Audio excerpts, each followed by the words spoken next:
everybody, this is Tabby here from tabbies.ca, and today I have Dani from Don't Feed the Creatures. How are you? I'm good. How are you? I'm great. So this is really exciting. Can you tell us a bit about, who you are and what you do? Okay, so I make weird things with polymer clay, and I pretty much now I just make whatever I want to, and hopefully people like it. And if they don't, then I'm very sorry. And that's kind of it, really. So you said it was about a year and a half ago that you decided you were only going to do commissions that really fit your style and how you felt about them. Yeah, I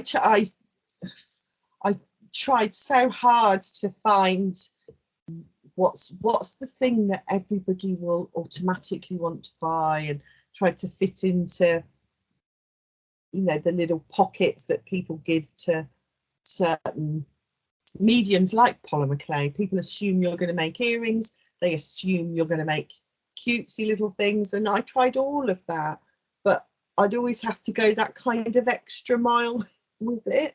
So I was never going to be able to compete with people selling a pair of earrings for a fiver. It just wasn't ever going to happen. And I mean, I could, but it just wasn't what I wanted to do. I wanted to be creative. I didn't want to sell things. I did want to sell things, but that wasn't the main reason I was doing it. So I just decided I'm just not going to do that. Really, I'm just going to make whatever I want, and if anybody likes it, that's fabulous. And if they don't, then I've got a fabulous collection of art and jewellery, don't I, in my own home that I've made myself. But fortunately for me, people tend to buy it, which is nice. So that must have been a hard decision to come to because that's something you don't really take easily. Like you don't take lightly your work. No, but it was even if I was making something super simple that was going to be, of low price or extremely commercial in the polymer clay sense, um, it was just so disheartening if I'd spent an entire day creating something and then it didn't sell immediately, or as soon as somebody found out that it was going to be more than £10 or £20, they didn't want it anymore. And that just doesn't make you feel great as an artist. And I'm like, well, actually, am I even creating art at that point? No, I don't think I am. I'm just trying to create an object that you like, that you want to buy, and that's not why I started doing this. So I'm just not going to do it anymore. I'm just going to make things that make me happy, and I will put in the 100% effort that I want to put in,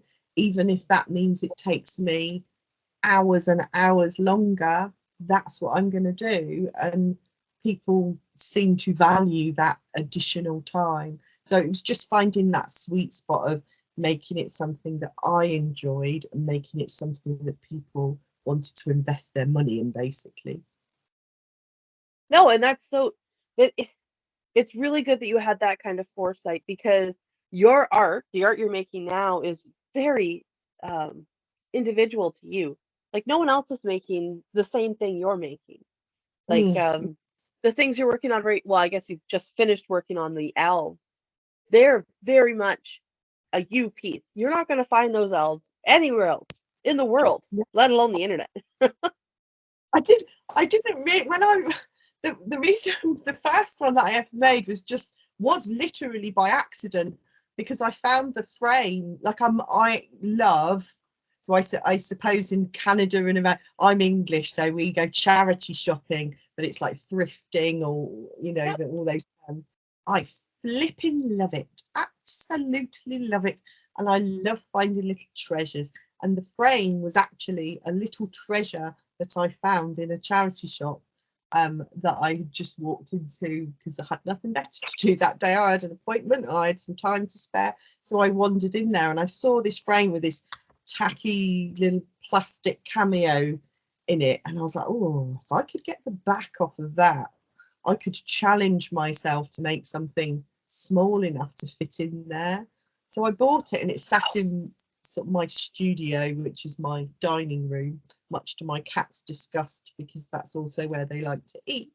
There for like 2 months, and then just one day I was like, right, no, I'm gonna do it, and that's how the first one came to be. And I was like, that's actually quite good, really. I'm like, yeah, I quite like that. That is what I'm gonna do some more of those. And I shared it online, and several thousand people also thought that maybe I should make some more of those, so I did. Oh, that's lovely. I was wondering what you were using for a frame. I wasn't sure if they were covered in resin or if those were those antique glass charm Yeah, things. yes, it is. So consequently, I didn't know where this frame came from. I had no idea. It was I I now know where it's from, obviously, and its age. And that particular frame, the first one, was from 1979. Oh, So wow. yeah, and then having a load of people going, "Oh, can I have one?" I'm like, "Yeah, but where the flaming hell am I going to get a load of?" So it set me on like a wild adventure, trying to find out more about them. I asked on gazillions of different groups. I had people going to um, auctions all over the country looking for the flipping frames. And then I found out who the manufacturer was. And the weird thing is they actually still produce them, which is, Really?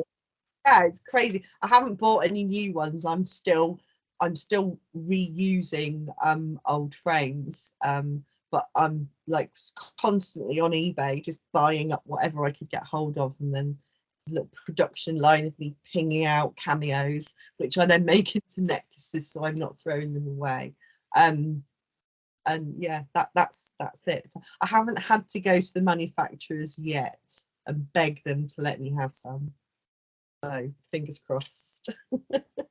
Well, if you do make it there, you're going to lose out on these cameos, which you've turned into some pretty unique pieces.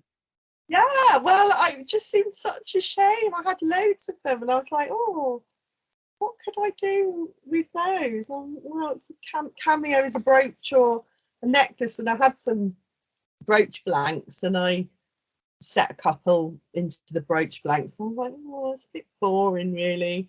But somebody, another local to me artist in Devon, said, oh, you should put it in a black frame. I was like, wow.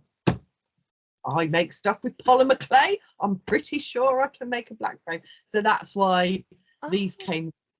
So yeah.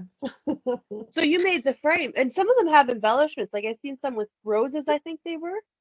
So Yeah, this one's got, I don't know if I can get in without giving you a horrible double chin shot, but it's got roses, and then there's moss, and I a see that. little animal skull on there. So this is my favourite one, which Well, I it's a kept. great way to use them up and keep them out of the landfill.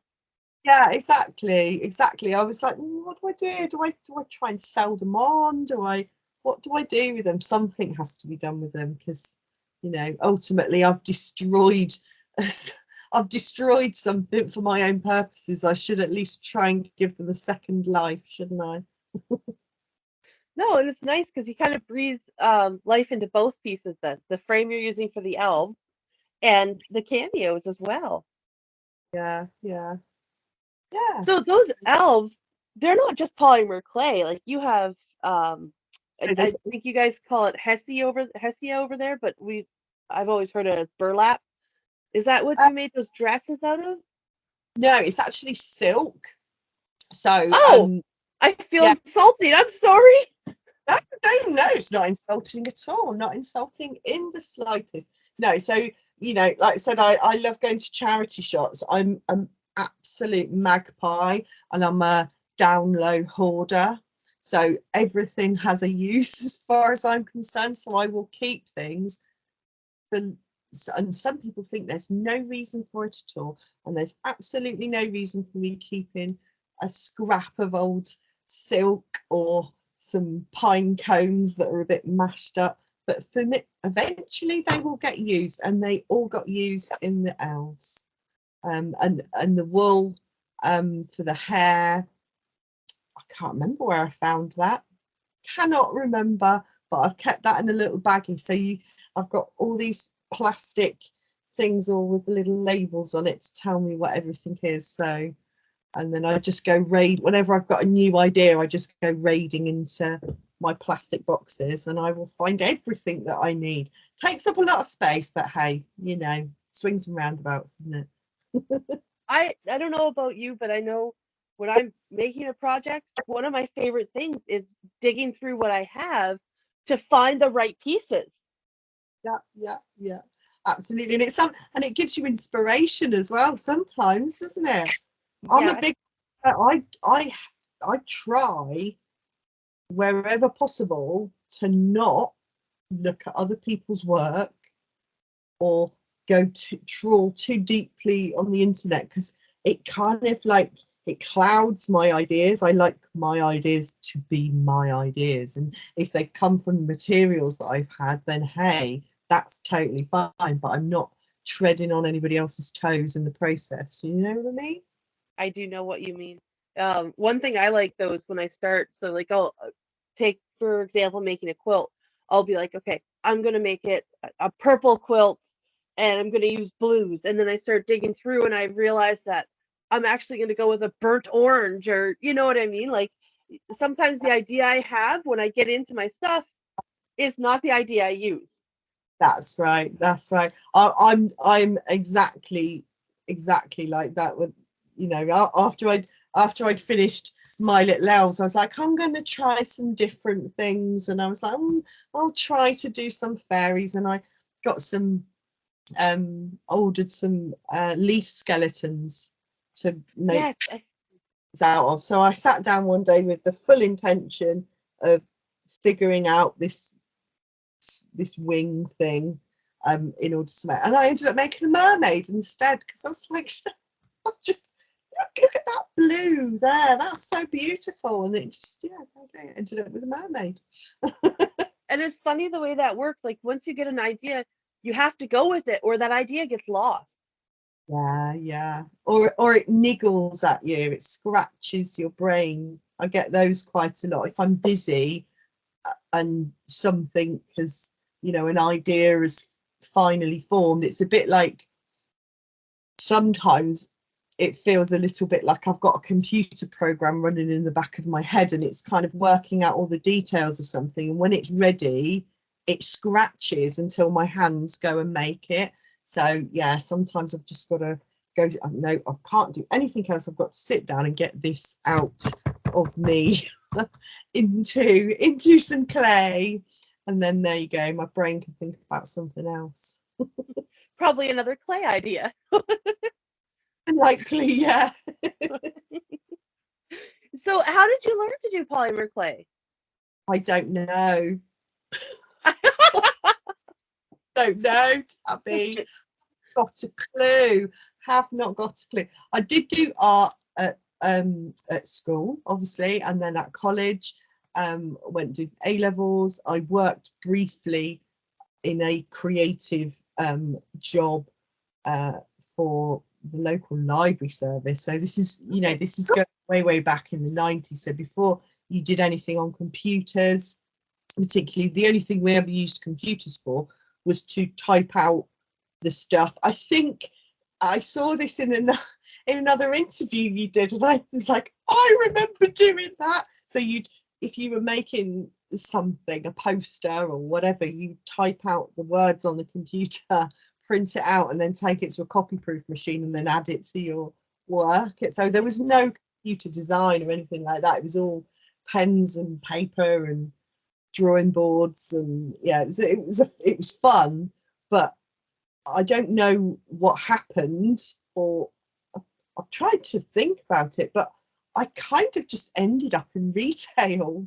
and then worked my way up the ladder and ended up in quite a high job for a retailer, and did that for donkey's years, and then I ended up moving away from where I live, which is Devon, which is a beautiful place, and ended up moving to Birmingham for this job that I accidentally got.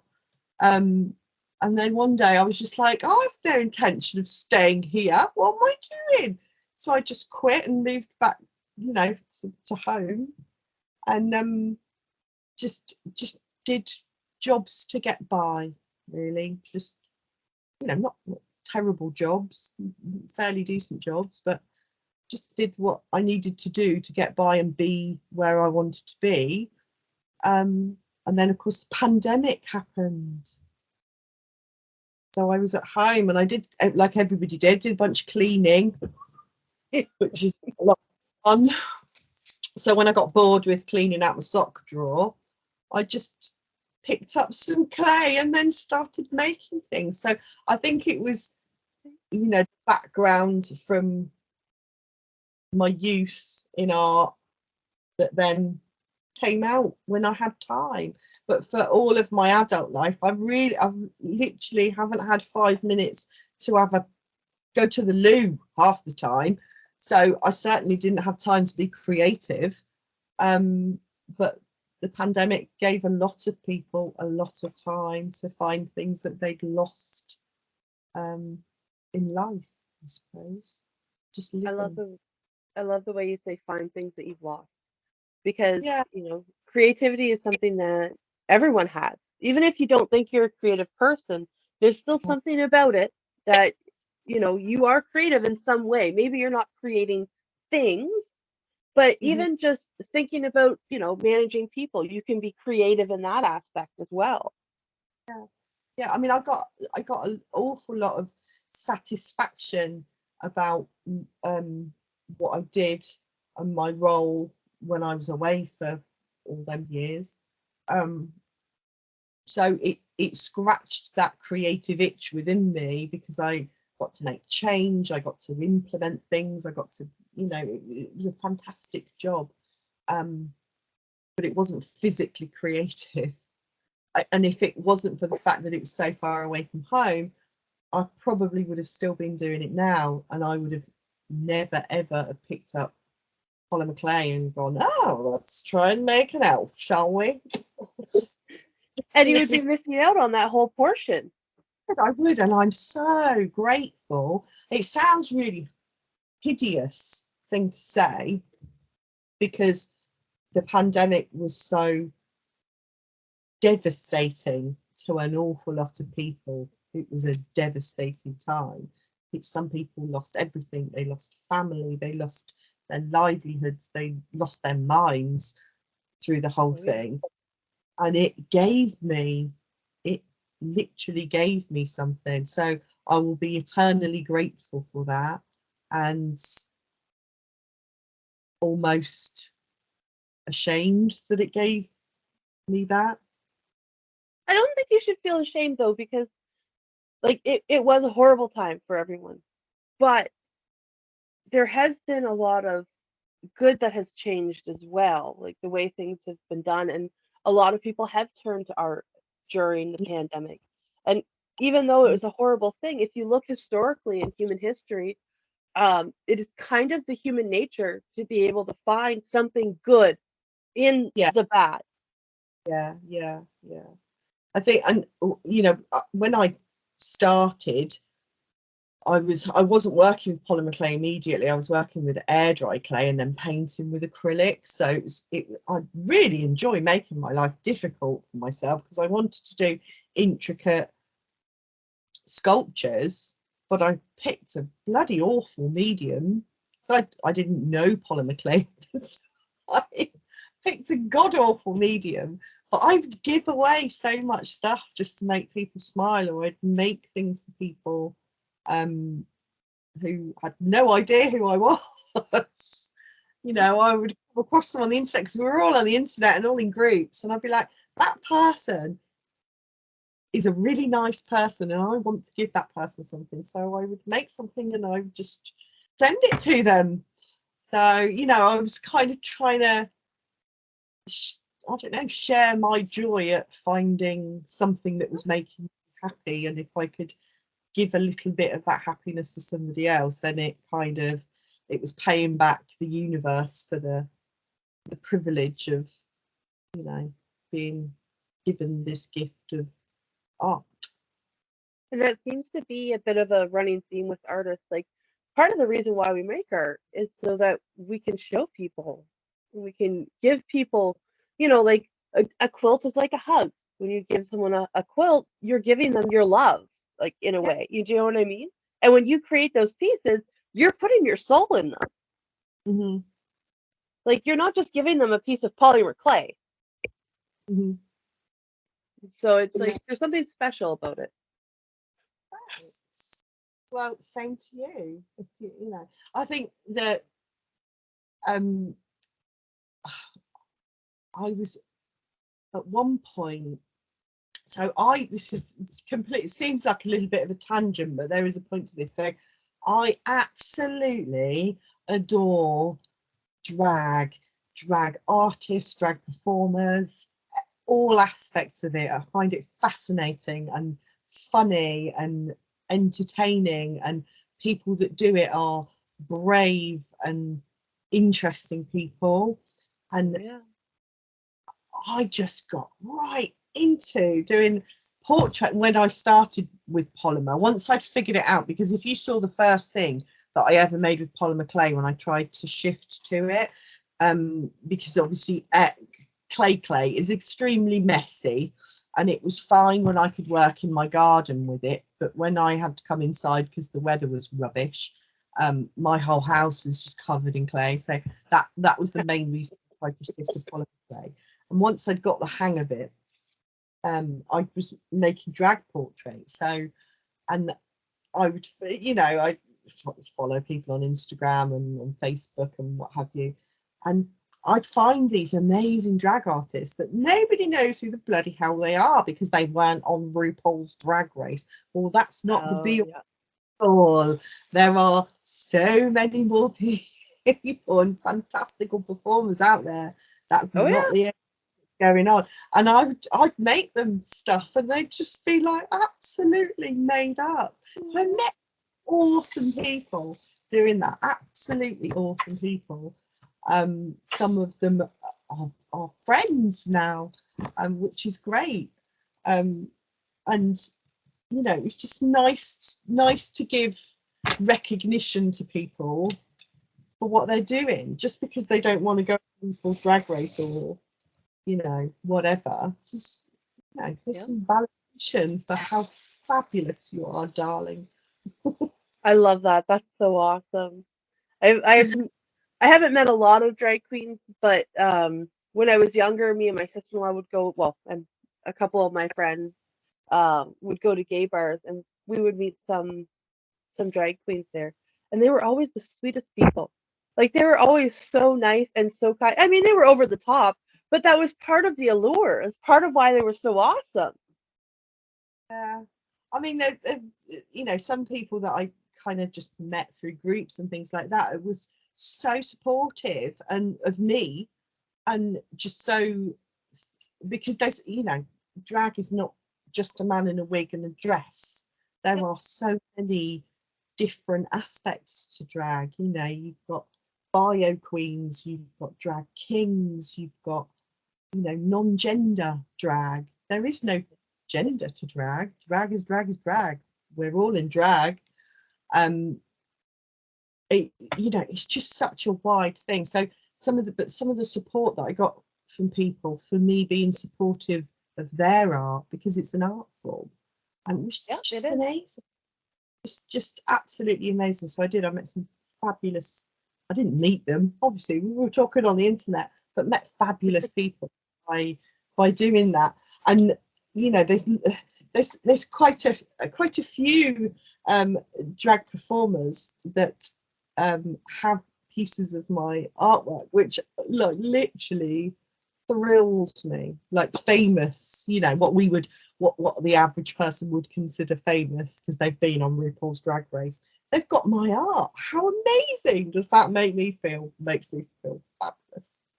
Oh, yeah, for sure. And you know that you're helping them feel better too. So it's like you get as much joy as you're giving.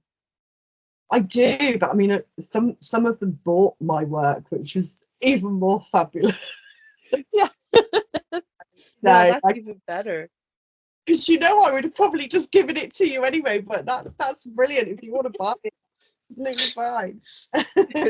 No, and it's important that people buy it so you have the ability to keep working at it and keep doing it.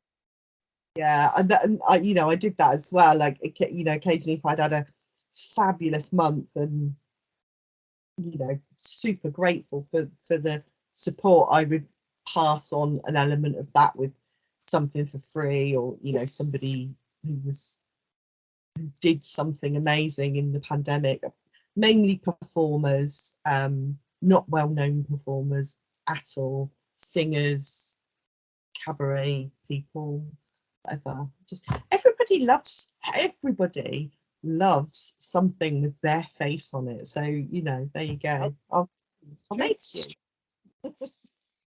That's awesome. And you do, like, I seen the RuPaul one, and you do a really good impersonation of people.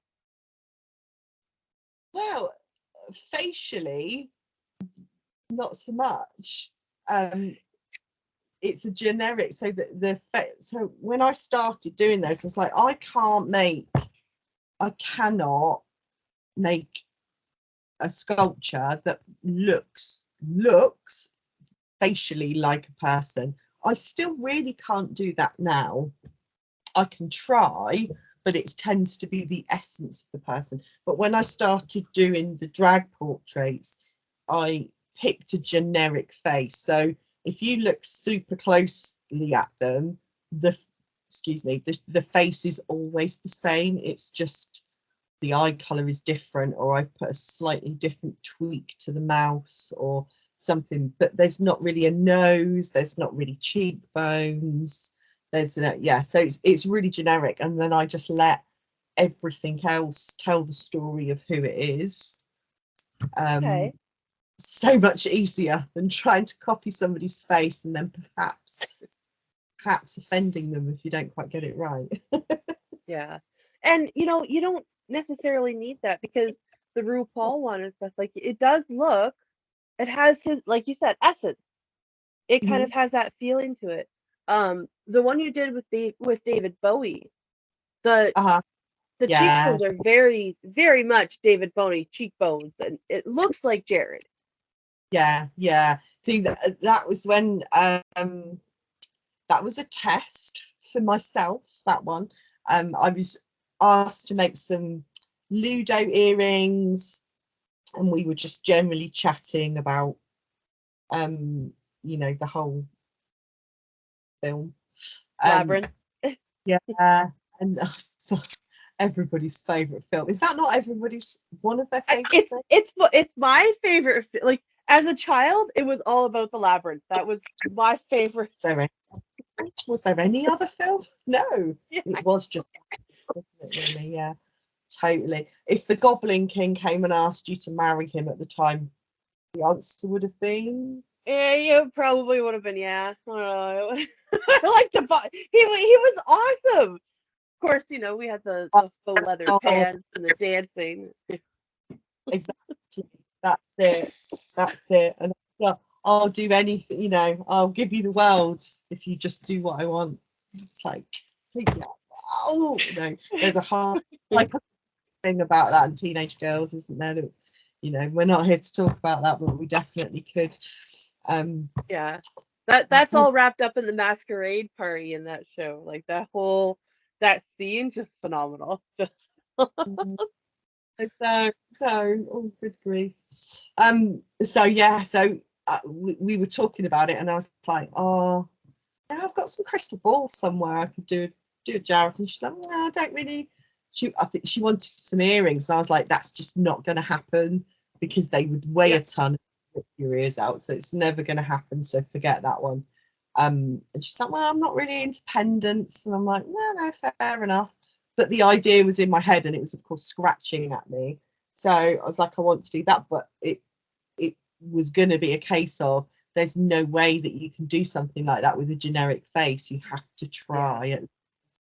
to convey that bone structure and that slightly menacing but attractive smirk, and and all of that. So I was like, I'm just going to make it for me, Well, I did, so I've still got him. I did try to sell him once, but I haven't really pushed very hard since then because I can't fit. It's hard when you make something that you really, really love, like something that really speaks to you, and people want it, and you're like, yeah. No, I know it's one of them things where like sometimes I'll make something about no, that one isn't, because it was a test, but I'm more than happy to make it again for you. But that's not the kind of thing that I probably could make and have it be the same. Yeah. Just because every part of it is individually sculpted. I don't use molds at all if I can get away with it. The only thing I'll use molds for are things like the frames, so like this part here, because if I was going to sculpt that individually for everyone, I'd probably have to charge hundreds of pounds for a necklace, and nobody wants to pay that, do they? No. But generally everything facially or the body or everything else is all by hand. So, And that gives it that uniqueness. Try as you may, you can never do the exact same thing again. no, I find that a little bit with the owls, that people will see one and they make a connection with that one. Yeah. I'm not going to be able to make the same one, and I don't try to. If I ever try to replicate a face or a particular pose, it will never come out the same. So I'd rather, with those, they all had their own little personalities. Yeah, and they should have their own little personalities, because that's kind of, that it's kind of what people want in them. Yeah.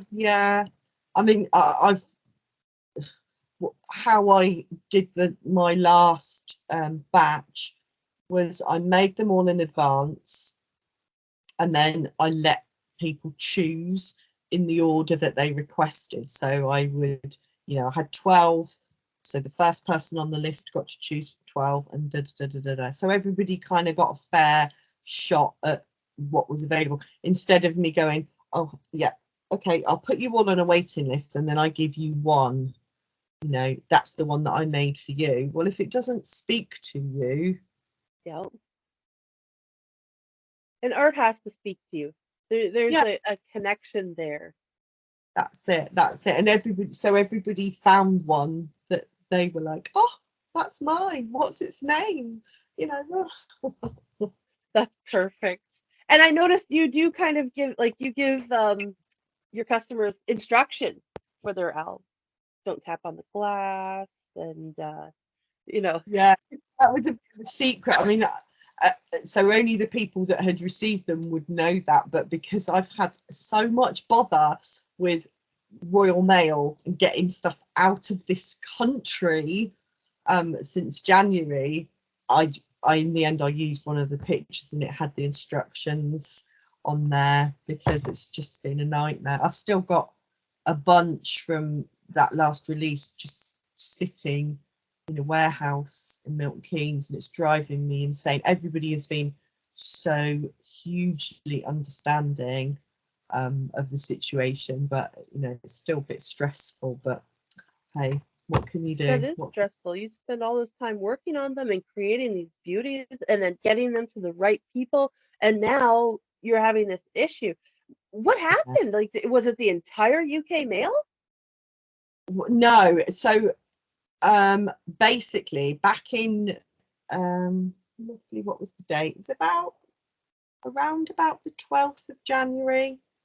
I was just starting to post out the last of the previous batch, and I had the last 3 to go. Went to the post office and the chap said, I'm really sorry, but you can't post internationally at the moment, and gave me a little slip of paper with a a press release, you know, whatever, internal press Yep. release kind of thing from Royal Mail that they'd received that morning. And it said, due to a cyber incident, Royal Mail have temporarily suspended international post.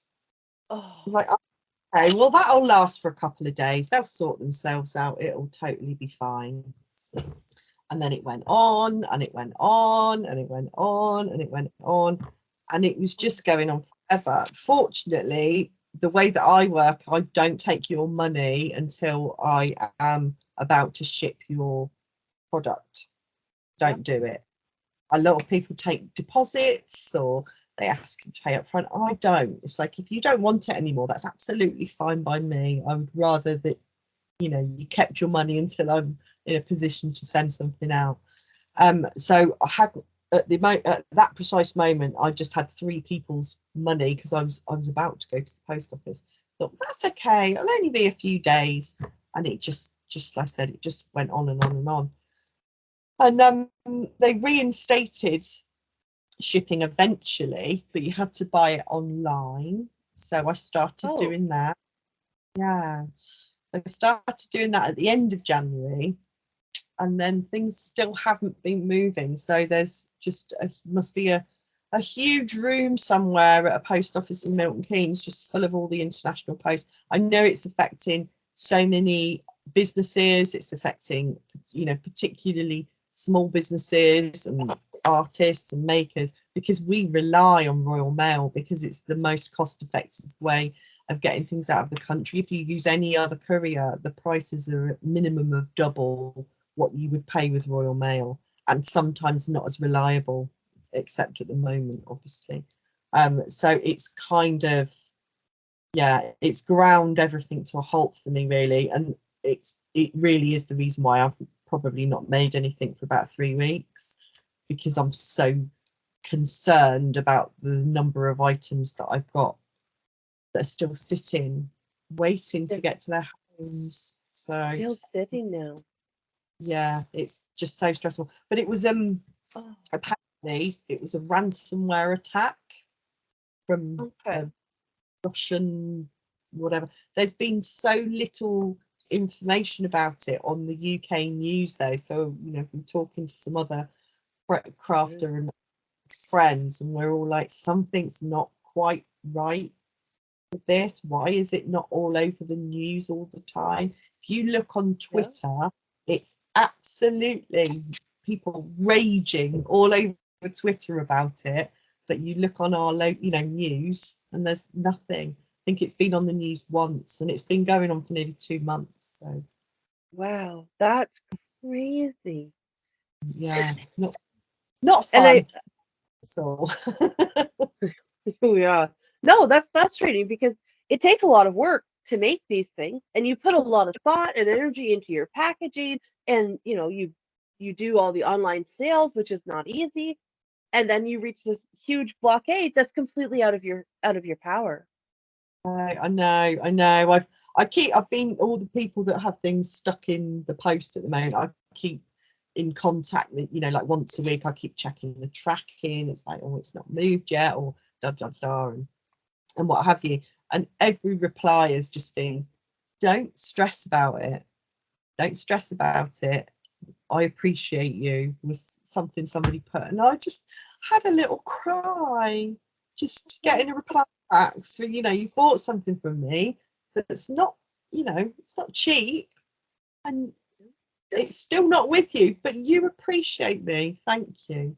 Thank you. Yeah, it touched me, that one did. I know I read some of the comments and they're so sweet, which Yeah. proves that your art is touching people. Like it's pulling heartstrings because people have fallen in love with it already before they've Yeah. even touched it. It's just been, super nice to suddenly have a bunch more people take notice of me since the elves. And then, I I went from, I think, 500 followers on my Facebook, and it's now like 1,200. So I picked up like 700 people overnight, pretty much, from just one or two posts on Facebook groups, but everybody that's come along, it's just wonderful, and I'm so happy to have them on my page. It's brilliant. Oh yeah. And then all of those people have a chance to tell other people about your art as well. Yeah. And people seem to be trawling through some of my older stuff as well, which, you know, it's not like it didn't sell or whatever. But I mean, sometimes in the past I'd make something and I'd be super proud of it. But, you know, I didn't really have a big following. So I might get, 20 likes or something like that. And that's fabulous. But I thought it was a little bit better than that, but now I've got all these new followers. Everybody's going back through and going, "Oh my God, like," or messaging me. Have you still got this? Have you still got that? So yeah, it's great. Well, it's also hard to fight through the algorithms too, right? Like, um, what you see on Facebook is not what someone else sees on Facebook, and it's really kind of hard to get your stuff in front of the eyes that are going to love it. Yeah, definitely. It's yeah, it's super frustrating sometimes. I mean, everybody's in the same boat. If you post or sell anything online, or you Yep. have your business online, yeah, you are. It's just pure luck, I think, sometimes. Well, and you can advertise with Facebook and with Etsy and YouTube and all these things. You can pay for advertising, but it seems that, um, like I know for me, if I pay for advertising, then as soon as that campaign is done, I get no views. So Mm, organically, I get nothing because they want me to keep paying. So it's kind of frustrating, especially if you run advertising campaigns and then you didn't make sales through that advertising campaign, and then they want you to pay more, and it's like it can be frustrating, like yeah, it can. I mean, a person, this will probably sound a bit cuckoo cray cray, but I have never paid to advertise anything on Facebook or Instagram, and I just leave it purely to chance. yeah, And for quite a long time, chances were nobody saw any of my stuff. But then, occasionally the world lights up and my phone starts pinging and somebody's found something and they've shared it in the right way, and then yeah, the algorithm smiles on you for a very short period of time, and it's when yep. that happens you have to take the advantage. You have to jump on that bucking horse and ride it as far as you can, as fast as you can, and make This is so true. times. No, that's so true because it is a momentary thing. Like Facebook and Etsy, Instagram, all of it, it's fleeting. Yeah, very Like, much so. before the internet, we had the whole 15 minutes of fame thing, but now it's like 15 seconds of fame. Literally, completely. Yeah. I mean, I think the most attention I've ever got is like from one post. I think it was like 6,000 or just under 6,000 or something, likes, and that was Facebook, and that was like unbelievable. Like my Facebook stopped working. Like I just ceased notifications anymore because it just couldn't cope with it. So it just went, oh look, you're great. You don't need me to tell you anybody else has liked your post. We're just not going to talk to you anymore. But that was just absolutely bonkers. And the same on Instagram.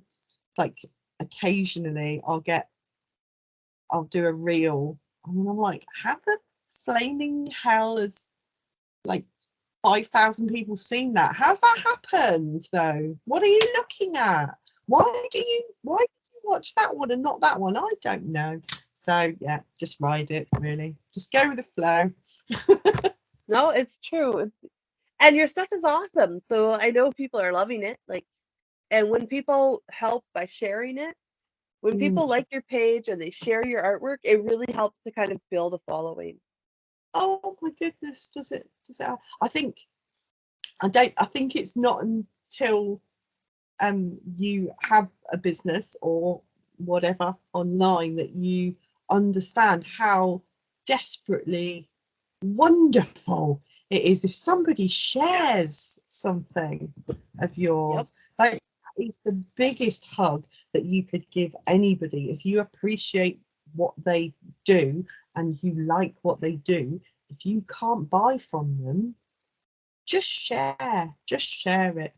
comment on it, share it with your friends. It is the best thing that you could ever do for somebody. And you know, your friends don't even think about that sometimes, do No, they? they don't. And sometimes you ask your friends, will you help me out and do this? And sometimes it's not always received very well. And it's like, but I need help. And Share it, for God's sake, please. Like, yeah, I mean, it's even, yeah, I mean, if people don't, unless you need the algorithms to work for you, you're not really going to think in that way. So yeah, I Yep. mean, I suppose sometimes my friends may not have shared something because it's like, well, none of my friends would be interested in that, so why would I want to share it with my friends? But that's not it. It just boosts your visibility everywhere, not just in that aspect, but And not you never everybody's- know what your friends are going to like.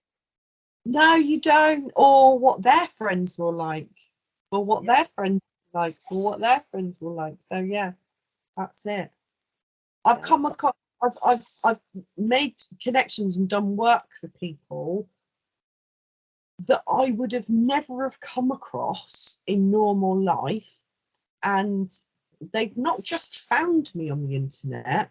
They didn't just come across me out of thin air. It's through shares of shares of shares of shares of shares, and that's some Yep. amazing people, and got to create some fantastical things that have been on my personal wish list of things that I wanted to make, and I actually got paid for it. Yay. And that was all through people sharing what I do, and I will always be eternally grateful for all the shares. Share out, share all your friends, everybody.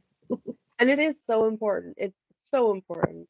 I try really hard to share, especially stuff that I love. I try to share.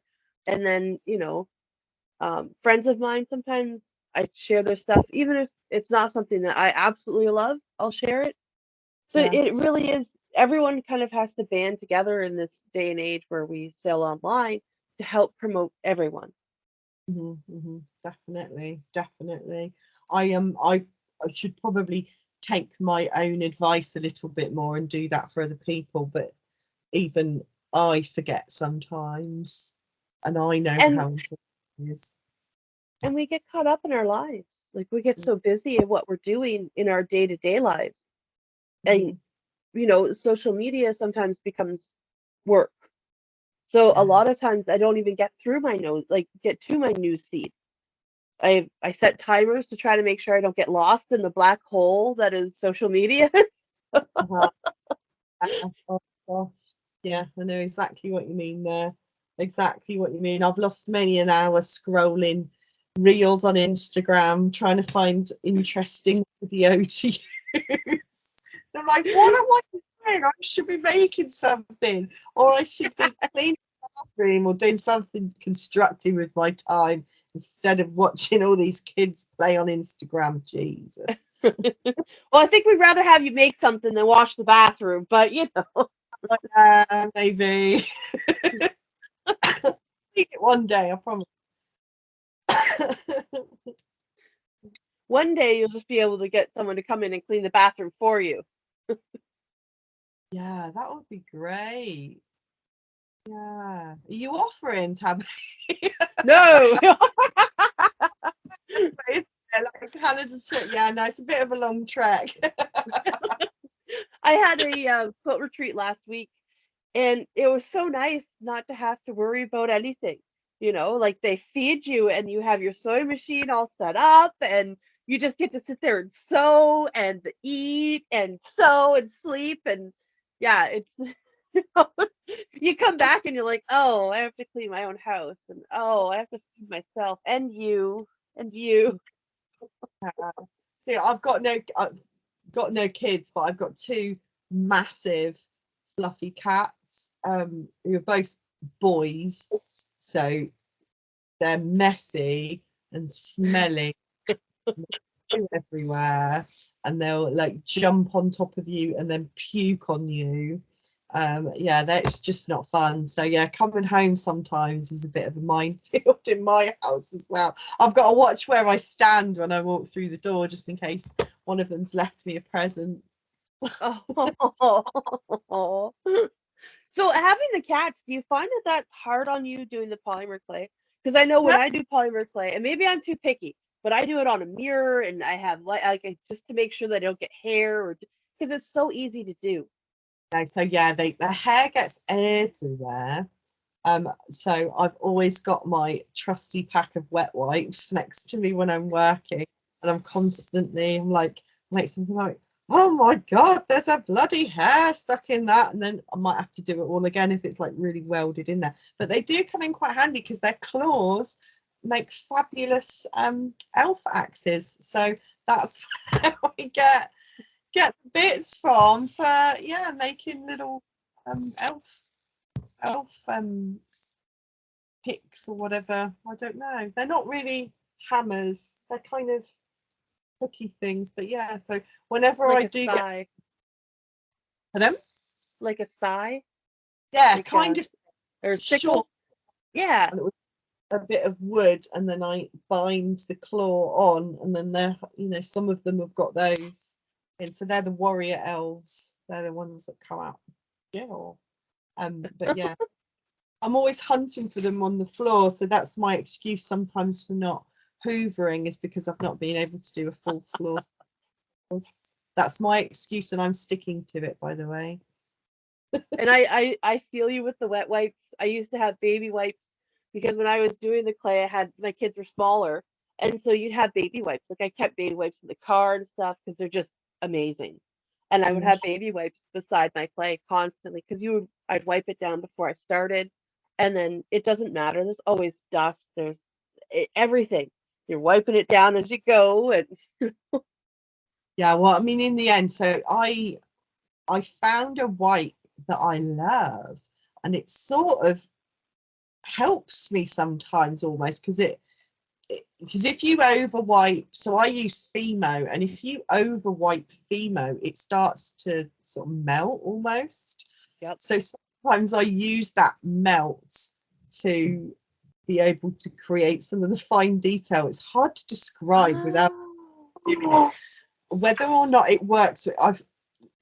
It seems to work with the particular wipe that I use, which is a Kleenex water wipe, if they do them over there.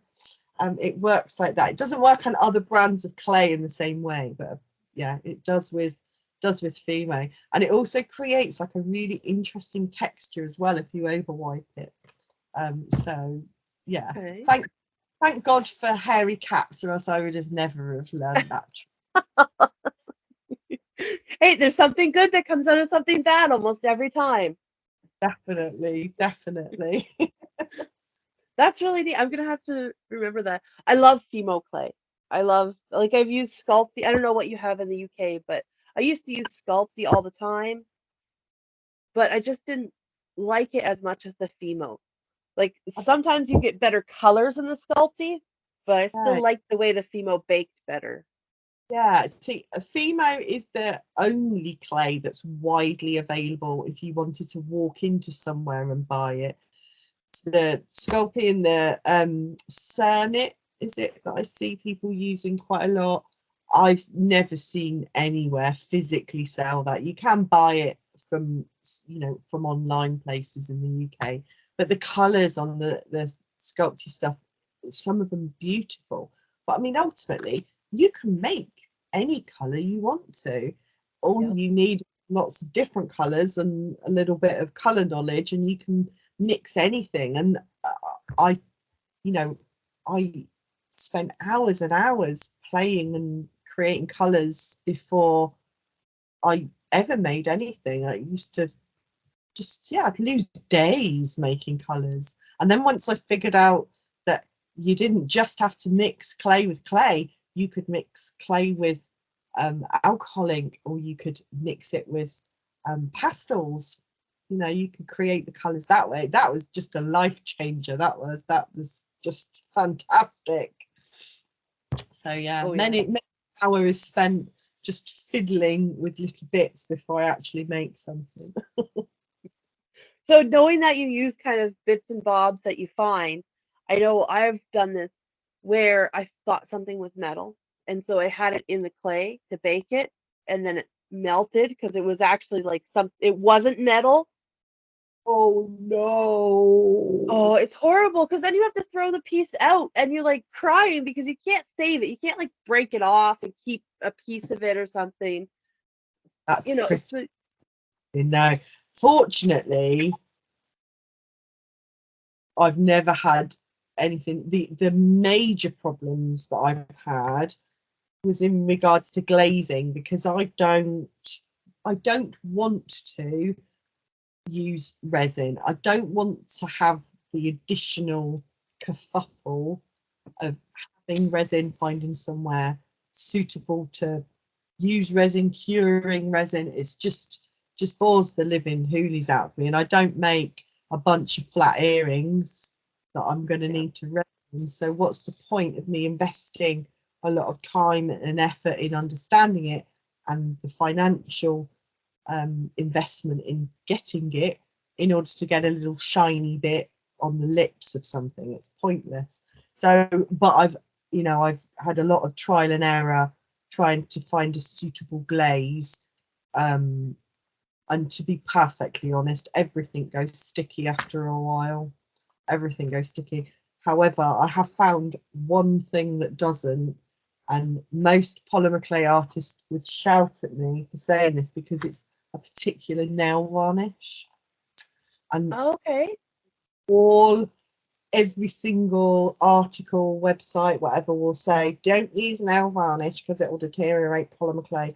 But I've had a piece that I've been testing now for 3.5 years, and it is in absolutely perfect condition with no deterioration. But it's a specific brand. So yeah, I'm going to give it 5 years, and if it's still okay, I'll start to tell everybody to use that and ditch the resin and go to that. But, Well, poly, you you have know, to send it to me. You have to I, send it to me because I, I've tried to find out, and it's all sticky. Everything I found is sticky. If it's not sticky right away, it becomes sticky. yeah, absolutely, absolutely. Because if we go, oh, water-based polyurethane varnish, rubbish. I've not found a single water-based polyurethane varnish that will not go sticky after about 1.5 years. That's it. I'm sure you must be the same then. It's just Yeah. so frustrating.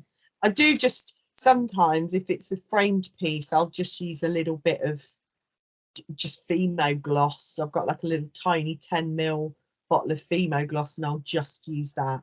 But if it's something that I'm using in jewelry, you can't really do that, because yeah, you don't want a sticky necklace, do you? Really, not a good look, is it? Good And they look don't at stay all. clean. No, no, that's it. That's it. Full of cat hair and fingerprints and yeah. No, it's yeah. Yeah. I will keep you informed on my nail varnish experiments, Abby. Let me know because that's something that's always been kind of, when you put so much time and effort into something, you want the finish to be perfect. Yeah, absolutely, absolutely. But like touch wood, if I forgot anything wood, that sort of wood. Um, I've never had a baking disaster, or anything like that. I'm gonna have one now.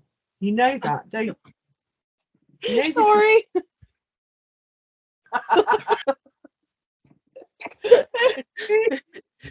I have like when I first started making polymer clay years ago, and I haven't done it for a little while.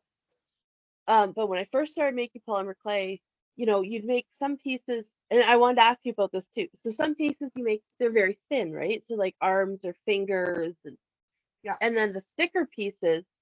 So when you go to bake them, the thicker pieces, you have to bake them all the way through, right?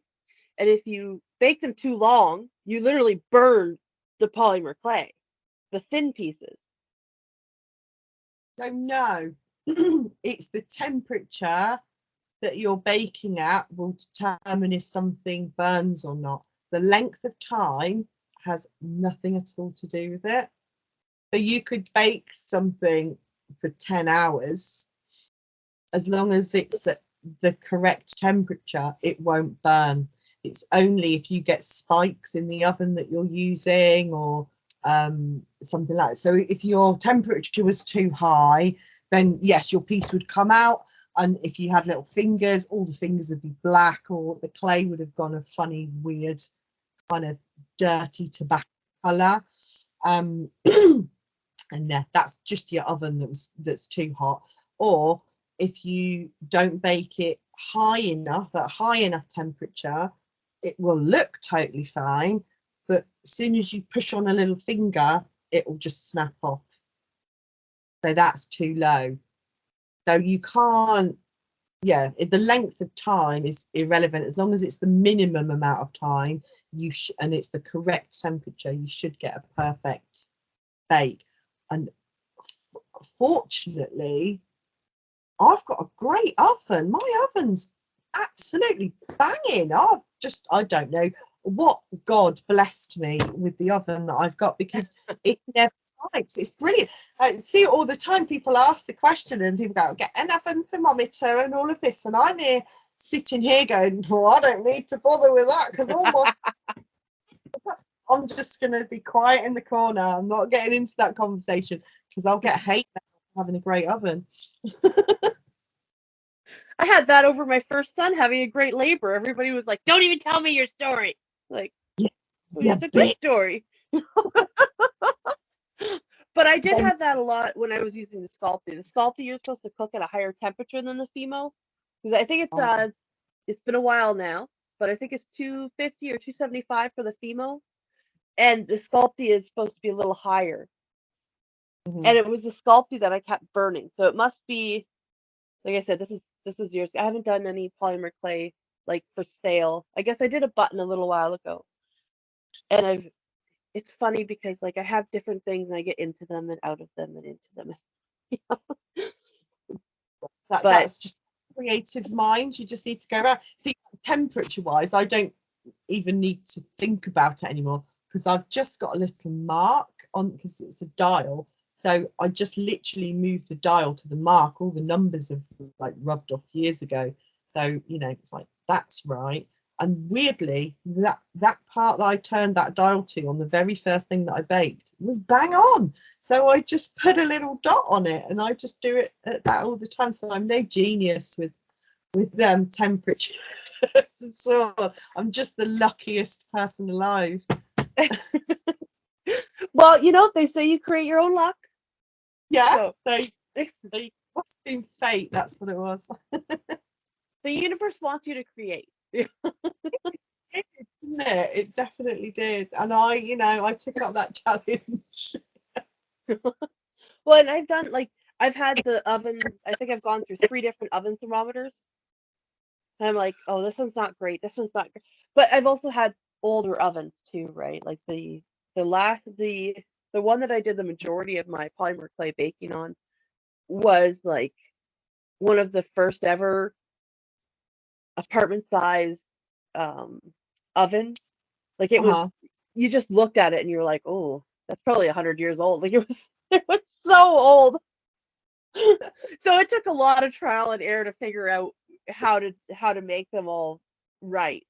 So I was curious because Excellent. you have those statues that have their thick bottoms, and some of the arms and stuff are very thin, and they You look mean the one beautiful. in a Yeah, the ones dome? with the domes. Yeah.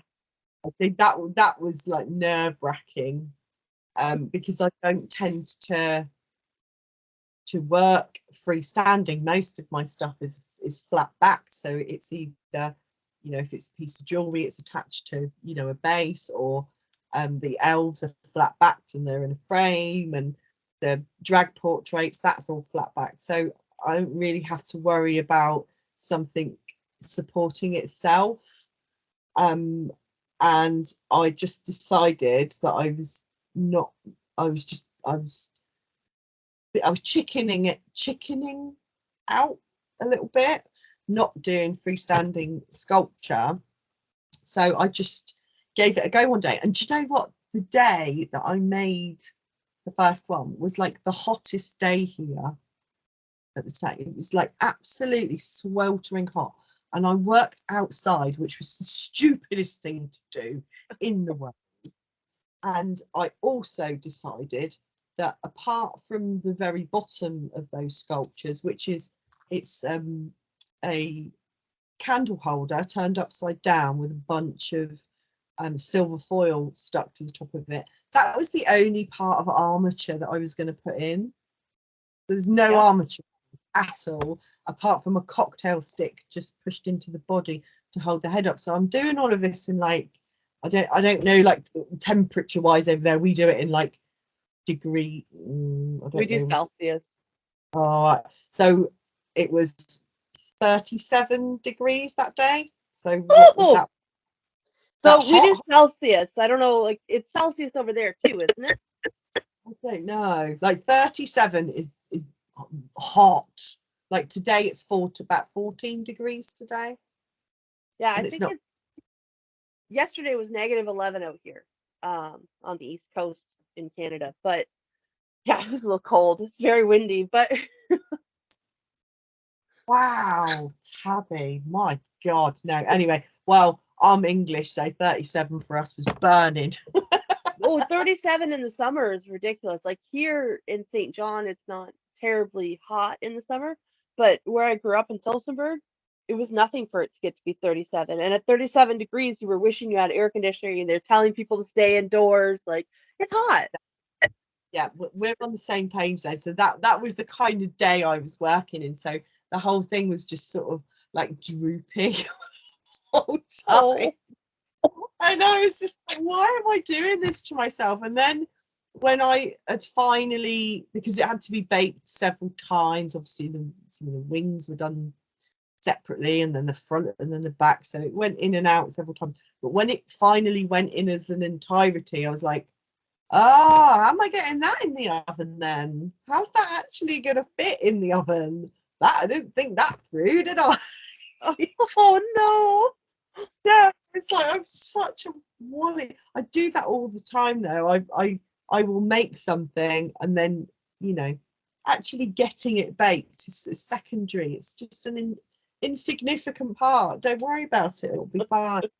I had to take everything out of the oven and it was just literally sat on the base. So that was the only time that I was a little worried, because the sculpture was literally sat on the casing of the oven. So, and that would Oh, have been very, very, very hot.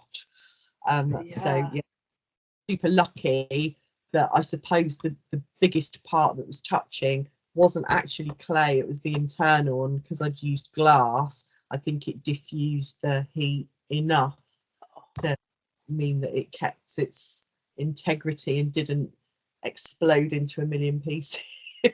And there's that creating your own luck, you know? Yeah, definitely, definitely. I suppose I've learned a lot, I've learned a lot of my techniques just by trial and error, because like I said, I don't like to look at other people's work. I never started polymer clay and looked at it as a craft that I needed to learn about. I just picked it up as a medium to get out what was in my head. And yeah, I wasn't really interested in learning how to do canes or um, you know, burnishing techniques or whatever that everybody So does.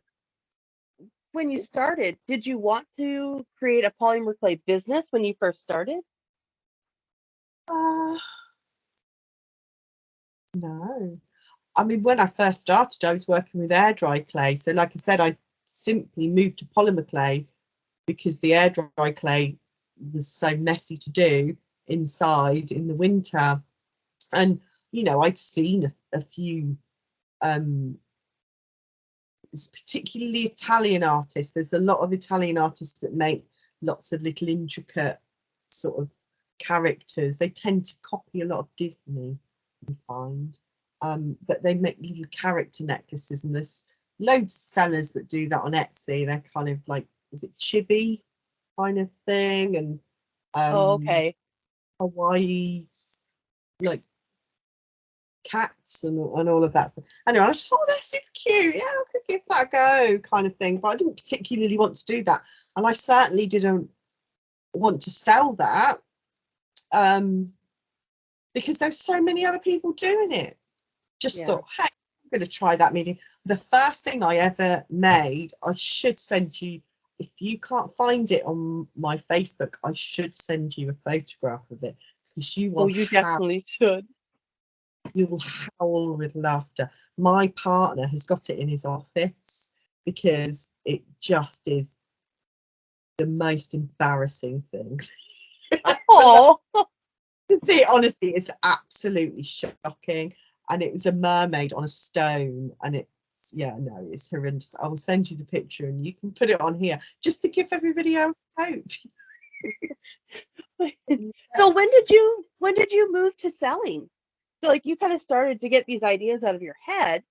When I started with air dry clay, that was by accident. I made something for somebody as like a gift. She was having a baby, and I'd found this air dry clay, and I was just playing around all day, and I put it on my personal Facebook, and one of my friends said, oh, can you do a penguin? Oh, I know what it was. I'd done a portrait of one of my cats, but given it a mermaid tail.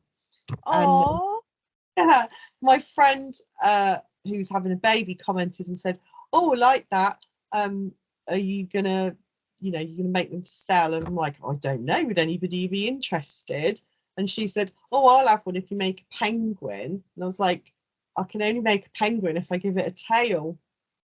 And she was like, yeah.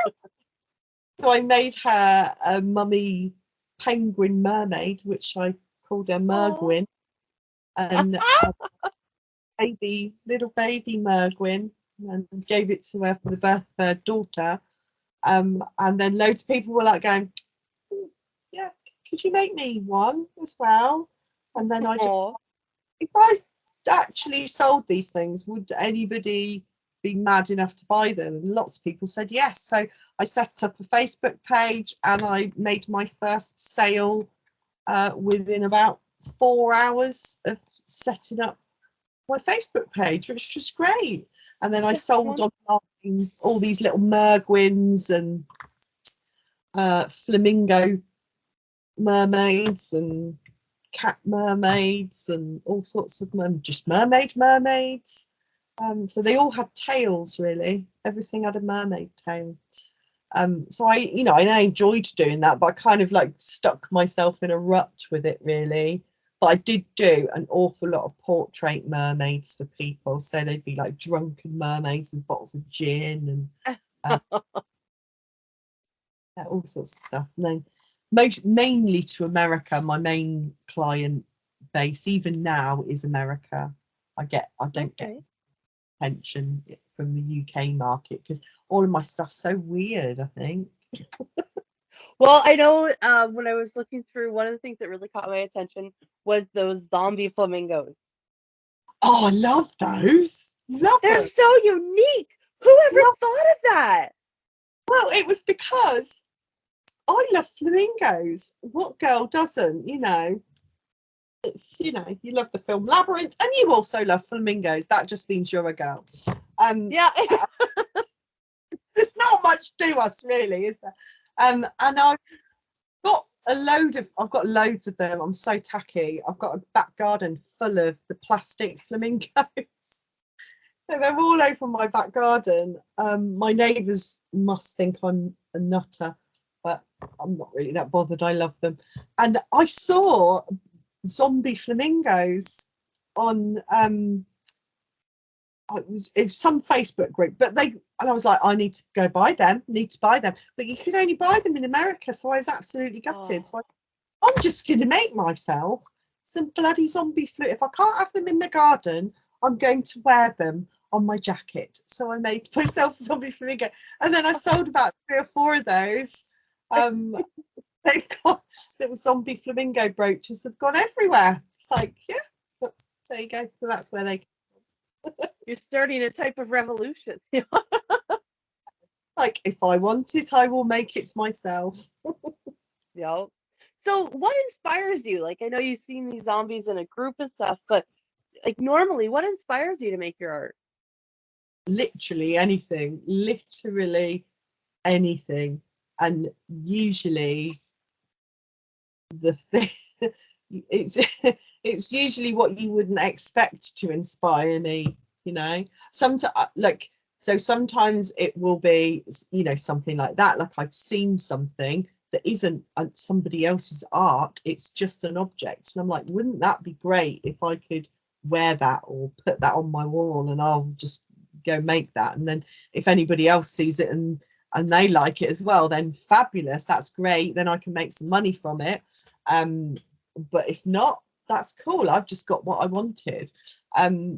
Or it could be, in the case with the elves, it was the frame that inspired the elf, not the other way around. I didn't go Okay. grey because I had that idea. I'd always had that kind of trapped idea, because it is very much, loads of people have done the comparison to Lady Cottington's Pressed Fairy book, um, which my mum had that when I was a kid. So I'd completely forgotten about all of those images, and there's somebody put one. I'm like, oh, that's obviously where that came from. That just like burrowed away in my brain, and it just, I had the you know, I had the ability to get it out because I'd found the perfect thing to represent that. So yeah, all sorts of stuff inspire me. It's hard to say.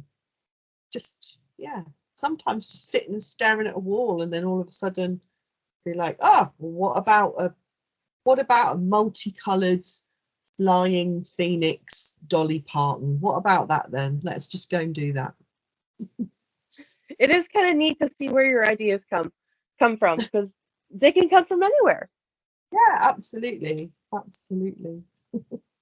One thing I do want to ask you because I ask every artist that I have on, and I find it a really good question to ask.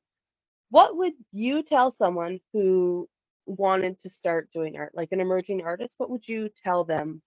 What advice do you have for them? Well, I suppose the advice I would give would be dependent on whether or not they were trying to monetize their skill, talent, or if they were simply wanting to do it for their own enjoyment and to develop a skill they already had. So if it was just to develop a skill they already had and for their own personal enjoyment, I would say make whatever you want, whenever you want, show whoever you want, or don't show anybody. If it's for you, nothing is wrong. Learn from your mistakes. Don't beat yourself up if something isn't perfect. Nothing is ever perfect. And just enjoy yourself. And that, it's almost like a meditation when you're creating something. You're, yeah, it's time within yourself that's only for yourself, and be grateful that you know, you can have that time. If you wanted to monetize your art, that's a completely different kind of question. Like, would you be like me, where trying to chase that money meant you were going to have to make and do things that didn't spark joy within yourself? Then are you bothered by that? Because if you are, then perhaps um, you're not going to make yourself happy. You're just going to be unhappy. And in order to create something that you can be proud of, you have to be happy with what comes out of your hands. That was a bit rambly. Did that make sense? That was perfect and beautiful. I completely agree. Like you have to make yourself happy. Yeah, yeah. And if it's purely for the money, then perhaps you don't want to create art. Yeah. Perhaps you want to create a thing. You know, you want to make a candle. That's Yeah. it. Go And make a candle. there's tons of ways to make things without being an artist as well. Yeah. Oh, yeah. Absolutely. Absolutely. You can get just as much joy out of making soap than you know. It's causes, but you know, just being reliant on art for an income will, unless you are one of the rarefied few, that's just probably not going to happen. Yeah, it is something that's really difficult.